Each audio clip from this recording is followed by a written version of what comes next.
Stand for an hour beside one of your filling stations.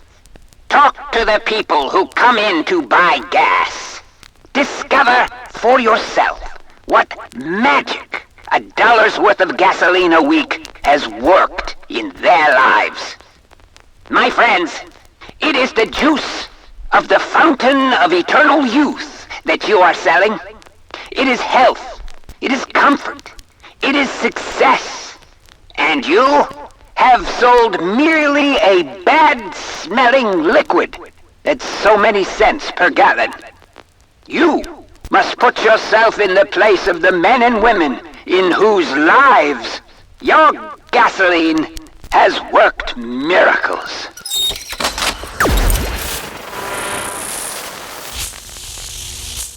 Fusebox.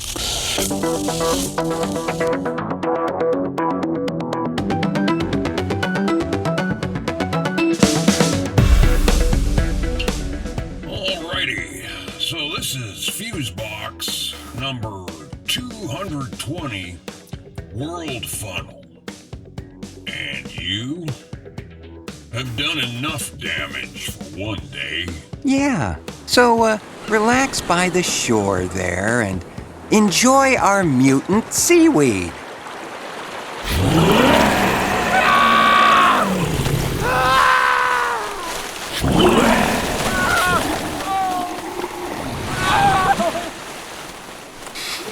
Hello, friends. And welcome in, once again, to this, the 220th edition of Fusebox, actively entitled World Funnel.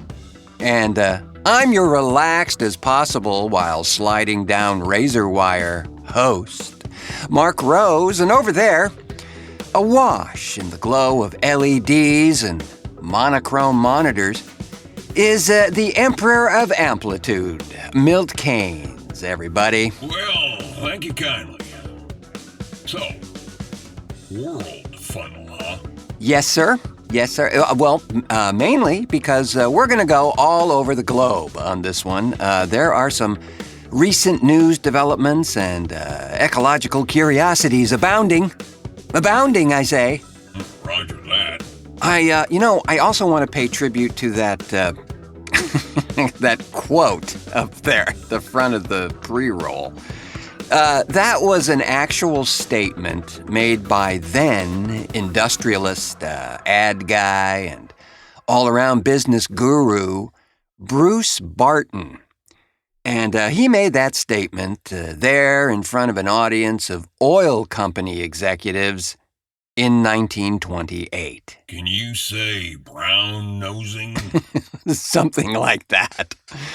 Old Bruce there says, why, it's a downright miracle, that gasoline fluid. Yeah, it's miraculous how it made a lot of those executives billionaires. Yeah.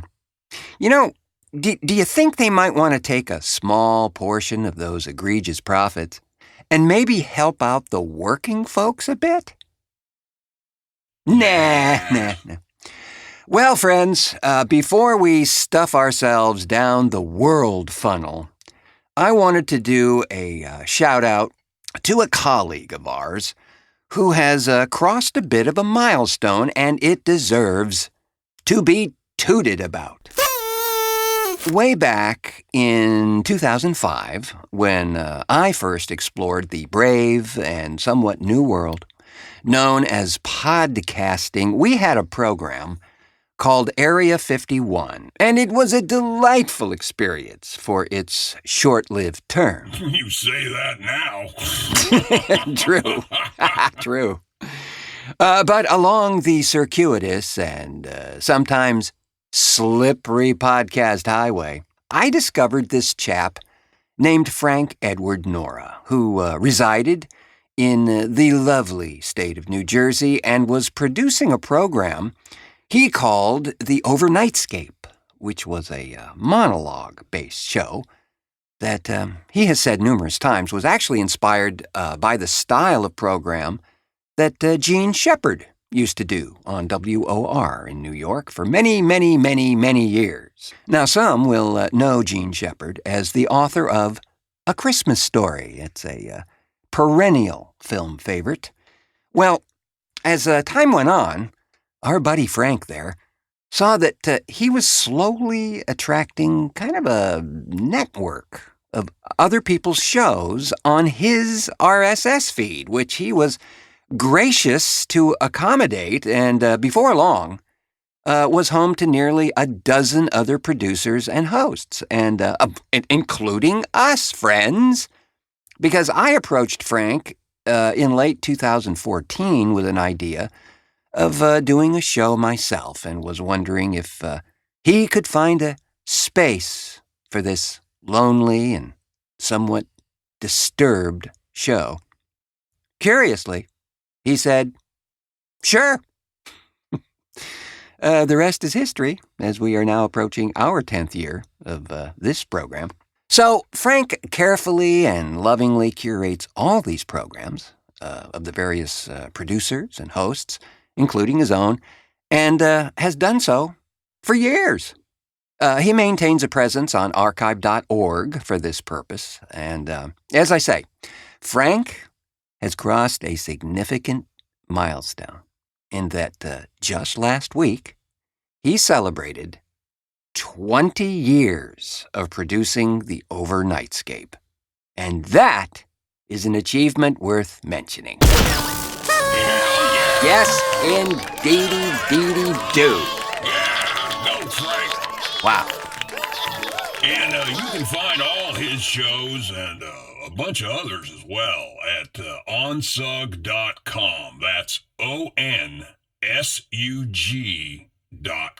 Yes, and so congrats again to Frank for reaching 2 decades with the Overnightscape, and for really all you do over there. It's no small effort curating all that stuff, and we all very much appreciate it and you. Well, doesn't he have something like 9 million hours of audio or some? Well, not sure if it's quite that high a number, but certainly approaching it. And he has a couple of books out as well that neatly catalog all the shows on the network there, and a link to that is also in the show notes for you to check out. Yeah, that's quite a legacy, man. Yeah. I mean, when you look at the longevity in this podcasting world, particularly in the early days, I mean, most shows ran a year or two and then they just faded out, never to be heard from again. Well, you know, the stats these days show that most shows that are produced, despite the large numbers of them out there, well, most aren't regularly produced. Like, there might be one, and then 7 months later, there'll be another one. And as we know, Mr. Keynes, it's all about consistency in this domain, it would appear. You know, showing up, and showing up regularly. Yeah, it is work, though. Yes, it is. And that can be a reason why many abandon the idea. Or, you know, maybe there are just too many other plates that a person has to spin to keep a show going consistently. Well, it helps if, like us, you have no lives. Big help. Well, when we come back, friends, a mysterious floating seaweed blob, a tragic journal, visually recording your memories in Osaka, and a twisted epiphany from our very own social media maven, Regina Carroll. So, stay with us, can't we? Now we will leave the air.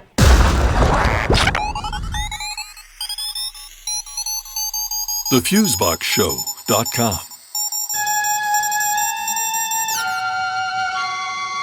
Tragic journals.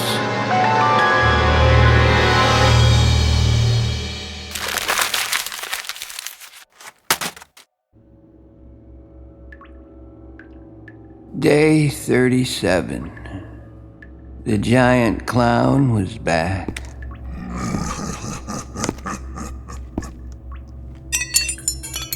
He brought some items for show and tell.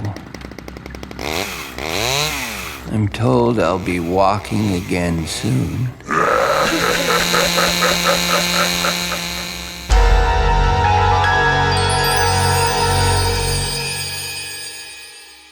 Welcome back, friends. You know, on our last program, we took a decidedly scientific slant on the show, and as we were preparing this episode, I found a most curious news item. This is an article by Pandora Dewan for Newsweek, and reports on some fascinating, albeit potentially frightening, research being conducted by 22 researchers at Osaka University in Japan. Wait, they found a way to combat the giant mantis aliens? No, but you know what? If anyone could, yeah. So these 22 researchers at Osaka University in Japan have found that AI can be trained to reconstruct high-resolution images from human brain activity. Now, these images are gathered from MRI scans. And let me tell you something.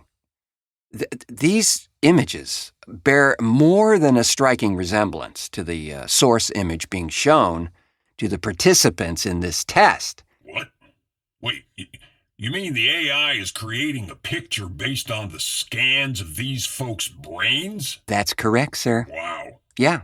The researchers used one of many AI engines available right now. Their choice was the deep learning model called Stable Diffusion to translate the images in people's heads into AI reconstructions. Now, they're using data they acquired, as we said, from test subjects' fMRI, which, as Joseph Early, a doctoral student in AI at the Alan Turing Institute, who says, and he wasn't involved in the study, but he says the study uses functional magnetic resonance imaging, or fMRI, to map brain activity, looking at tiny changes in blood flow that indicate when certain parts of the brain are working. So by showing people pictures while they're undergoing fMRI scans, the parts of the brain that, quote, light up in response to different images can be identified.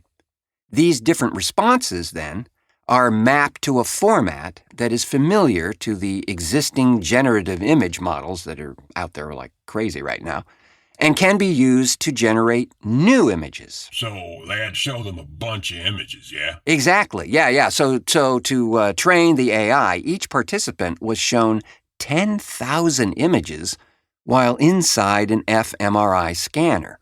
And this was repeated 3 times. And the resulting MRI data was then fed to a computer so that it could learn how each participant's brain processed the individual images. Now, what's kind of interesting is that the AI was better at, quote, reading some people's brain activity than others. And in the pictures accompanying this particular article, it's really clear that although the general shape might be there in the various reads, there are examples of extremely close approximations. Kind of scary, really. And what's also scary, and at the same time remarkable, is that this technique could theoretically be used to assemble images straight from a person's imagination. Holy carp. Yeah. So you know where this is headed, right? This could also lead to recording dreams, or even, like the Douglas Trumbull film Brainstorm, record the death experience. Okay, now we're getting into a weird area here. Getting? Laura Herman, a doctoral student at the University of Oxford's Internet Institute, says, what is unique about this tool is that it does not require physical manipulation of a device. Therefore, there are exciting possibilities for creatives with physical disabilities who have historically been excluded from using creative tools that may require certain motor abilities. And she goes on to say, as we're seeing here, this data can be used to literally reconstruct internal, private thoughts. In the hands of the wrong actors, this data would enable an unprecedented level of surveillance by monitoring the very thoughts in one's brain. Though the technological outputs may be enticing, It's difficult to imagine that they would be worth sharing your intimate fMRI data. You think? Man, this could really get Well, done. yeah, look, and before we all go screaming into the street, here's a, well, at least for now, a present-day reality check. AI doctoral student Joseph Early again here said that deploying such a technology outside of the lab environment would be very difficult. So the threat of AI-controlled mind readers, no, it's not imminent. For now. Well, we're told there again by Mr. Early that the fMRI scans are needed to measure the brain activity that is used to generate the images. And the machines that perform these scans, well, they cost well over $1 million. He goes on to say that in its current state, the method needs to learn to map an individual's brain activity. Everyone will have a different response when shown the same image. So the method needs to be personalized to each user. Yeah. Well, that still doesn't do much to get rid of that creeping feeling that right now, out there, someone may be working on something that's faster, cheaper, and even more out of control. Well, it's just another example of terror and wonder in our present day, friends.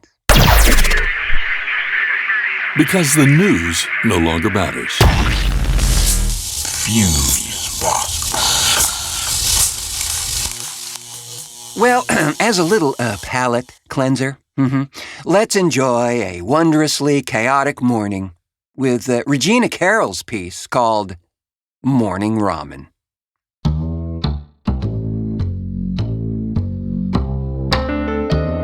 Morning is broken. A gray ombre ceiling puts a cap on a day already begun, while my morning ramen stews itself to death.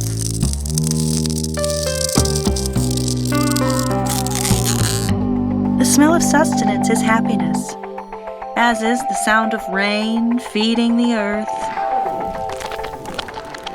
And she bloats. She fumes. The gray top on this box blows its cover and spews.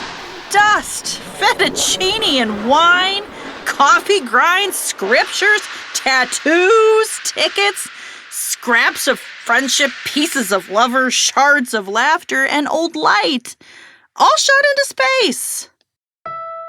Heaven looks more like a debris field, to be honest. A gated community of dumps. Now, in the distance, I hear an old jalopy. Oh man, the old jalopy received wings instead of spare parts.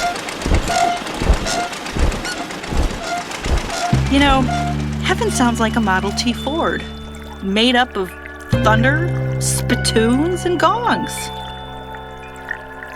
This day is really taking a turn.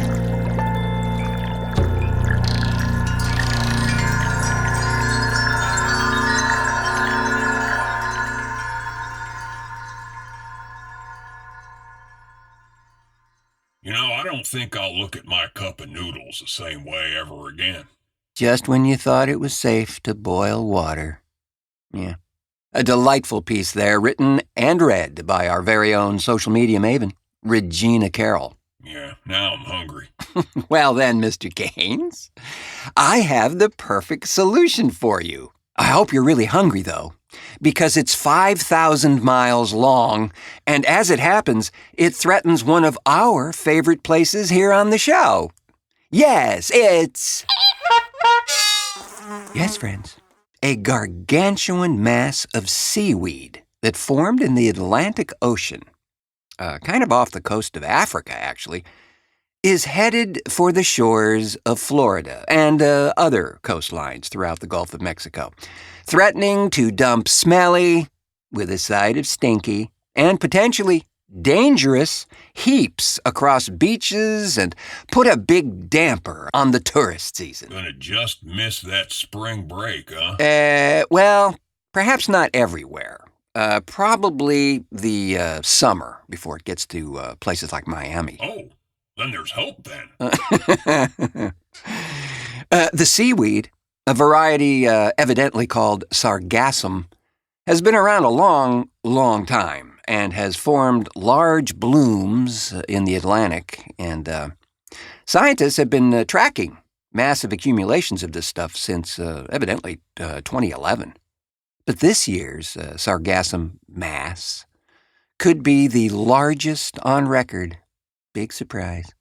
Spanning more than 5,000 miles from the coast of Africa to the Gulf of Mexico. Holy carp. Yeah. Blob is currently pushing west and will pass through the Caribbean and up into the Gulf of Mexico during the summer, with the seaweed expected to become prevalent on beaches in Florida around July. That, of course, according to Dr. Brian LaPointe, a researcher at Florida Atlantic University's Harbor Branch Oceanographic Institute. LaPointe said that this year's sargassum bloom began to form early and doubled in size between December and January. The mass, quote, was larger in January than it has ever been since this new region of sargassum growth began in 2011. He also says that this is an entirely new oceanographic phenomenon that is creating such a problem, really a catastrophic problem, for tourism in the Caribbean region, where it piles up on beaches up to 5 or 6 feet high. He noted that in Barbados, locals are using 1,600 dump trucks a day to clean the beaches of this seaweed, to make it suitable for tourists and recreation on the beaches. Any chance it could get to Mar-a-Lago? Oh, highly likely, sir. And I mean, like, in Mar-a-Lago. You know, crash the gates, ooze through the buildings, kind of like that giant blob in, what's that movie? The Blob? Yeah. Yeah. We can only hope and dream, Mr. Keynes. Why, I think, if I'm not mistaken, I can hear the dulcet tones of the marauding seaweed blob overtaking the docks and squeezing and stinking its way through the resort.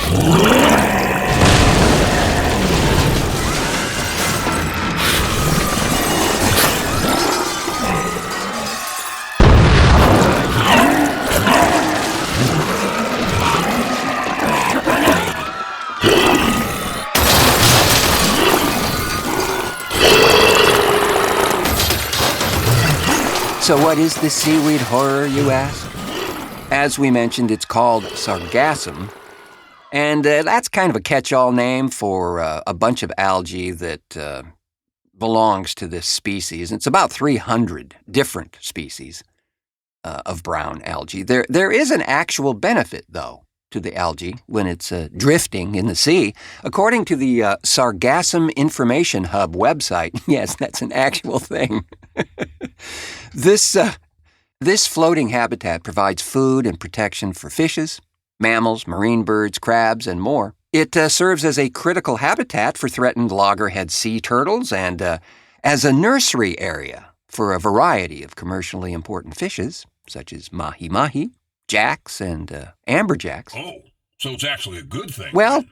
yeah, as long as it keeps floating out there. It's when it comes ashore to the beaches, you know, the stuff stacks up in huge mounds and makes it difficult to navigate. Yes, but also, it can start emitting a gas that can smell like rotten eggs. It's toxic, too. It can cause serious respiratory problems in humans. And to make things a little worse even, the seaweed itself contains arsenic in its flesh, making it dangerous if ingested or maybe used for fertilizer. What sort of maroon would eat that stuff? Well, you might not be aware, but many Asian dishes feature a form of kelp. Not this form of kelp, of course. Seaweed. Yes, sir.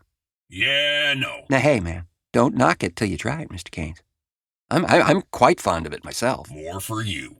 Well, the other thing is that it can basically suck the oxygen out of the water and create what they call dead zones, which are typically in nursery habitats for fisheries, which of course would then destroy the habitat. Well, what the hell do we do about this crap? I mean, it must be getting worse because of climate conditions, yeah? Well, absolutely. I mean, atmospheric conditions have been changing, and so have the cycles of everything else. For now, researchers are looking into ways to fight its impact on beaches, and possibly by sinking the seaweed to the bottom of the ocean, or even harvesting it for use in commercial products, such as soap. Soap?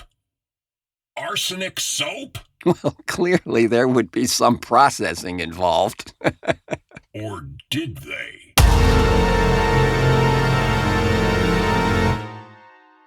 And on that slimy and wretched note, we'll pack up our giant mutated sushi platter and head back down the dryer vent, but not before thanking our contributors to this edition of the show, Regina Carroll for astonishing tales of ramen chaos, and Gregory Wilson for spectacularly glorious ID pronunciations.